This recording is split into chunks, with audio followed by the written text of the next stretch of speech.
How's it going, everyone? Today we're going to be fixing an oil leak on my 2003 Saab 9.3. The vacuum pump is easily one of the most common leakage points, I guess you could say, on the 2003 and newer Saab 9.3s with a 2-liter turbocharged motor. There's a few common oil leak spots on this car, like for example, I've already done the power steering oil leak fix. There's a gasket kit you can buy from Saab Parts. If you want to see that video, click up here to watch it if you're leaking oil from here. But the vacuum pump, coincidentally, is located right next to it. It's right back in there, and you can see there's a lot of oil and buildup in that area. You might be wondering why my coolant is high. I took the car to IMM and they must have topped off the coolant, so it's sitting a little bit higher than it was previously, but no big deal. But today there are two little O-rings, gaskets, whatever, that are a part of this vacuum pump, so we're going to be taking this off and repairing it. Shouldn't be too bad of a job at all. But before we get into that, I want to thank the sponsor of today's video, Anstar.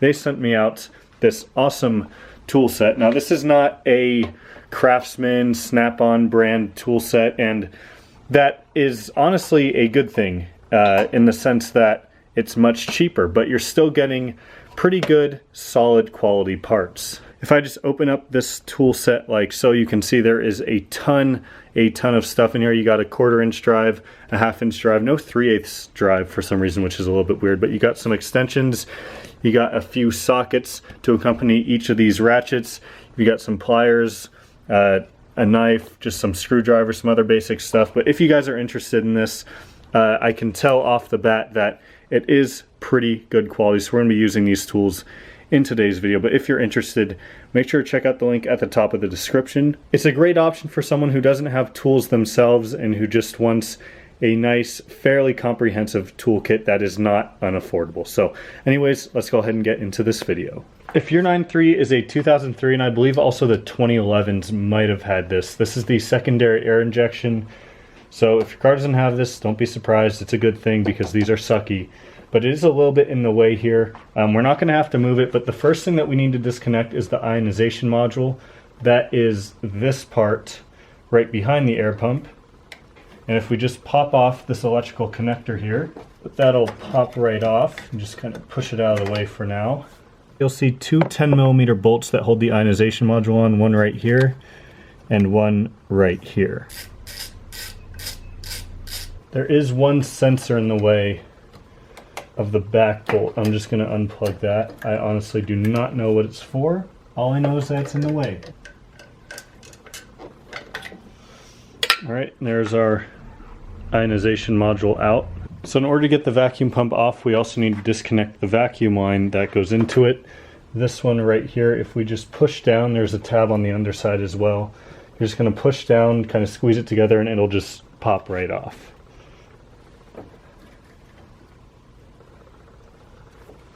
Barely took any pressure and it just popped right off for me. Be careful with these. You don't want to pull on them too hard because they are probably old brittle plastic.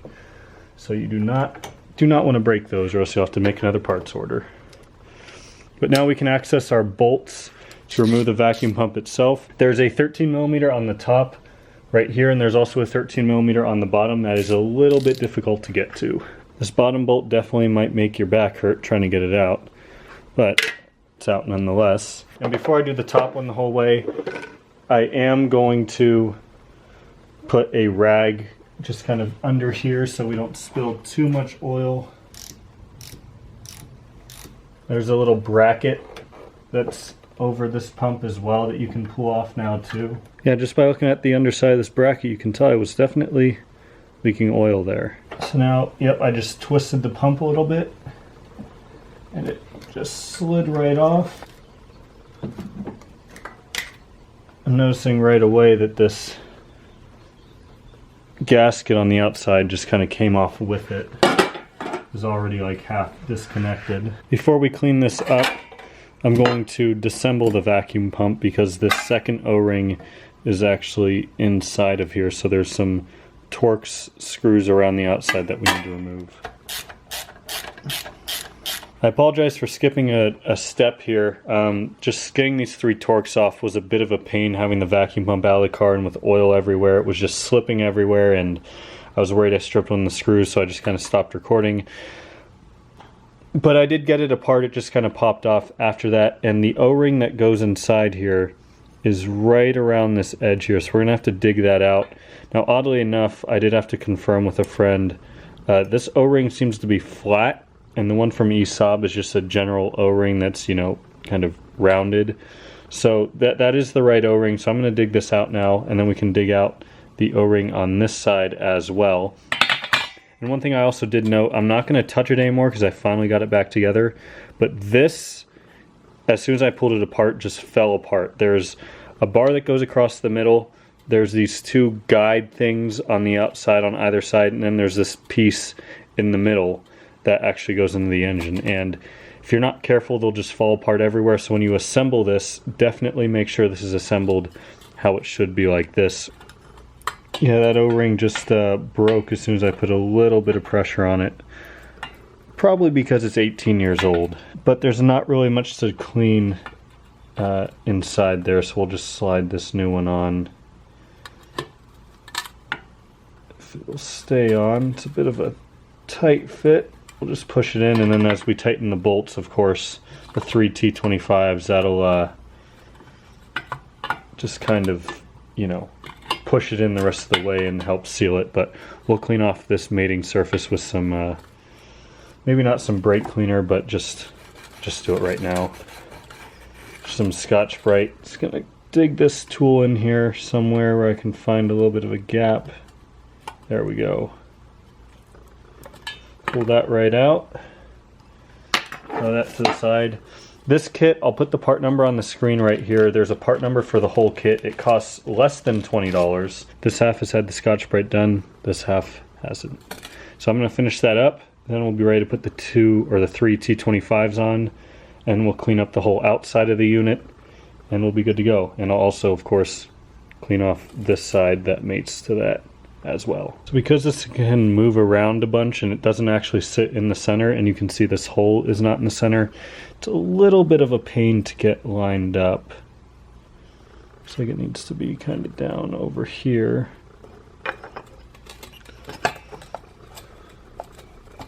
Shaking it around just so I make sure it's all still together. If your hands are not extremely oily by now, you're doing this job wrong. I'm going to dump out all this oil and kind of just wipe it off, and then we'll spray it with some brake clean and hope it looks somewhat better.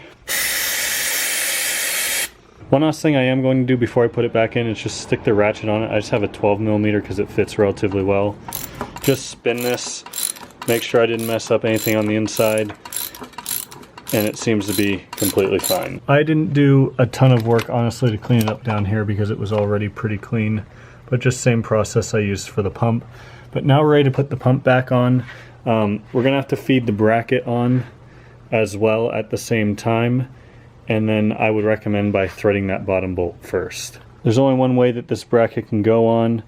You want your 2 bolt holes for the ionization module towards the top. And yeah. So if you made it this far, I'm sure you know how this goes back into the car. It's a very difficult angle to film.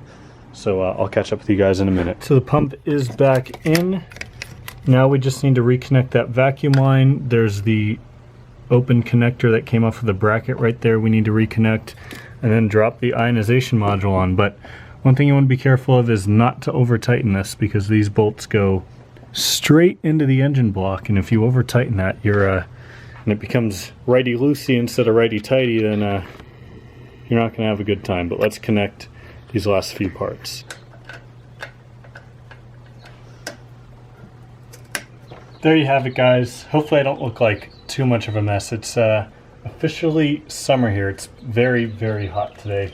But right here I have a valve cover gasket that I ordered along with this kit because the car is leaking out of the valve cover ever so slightly. Kind of hard to tell with the lighting right now, but you guys will see that in a video very, very soon. Once again, shout out to Star for the sponsorship with this toolkit.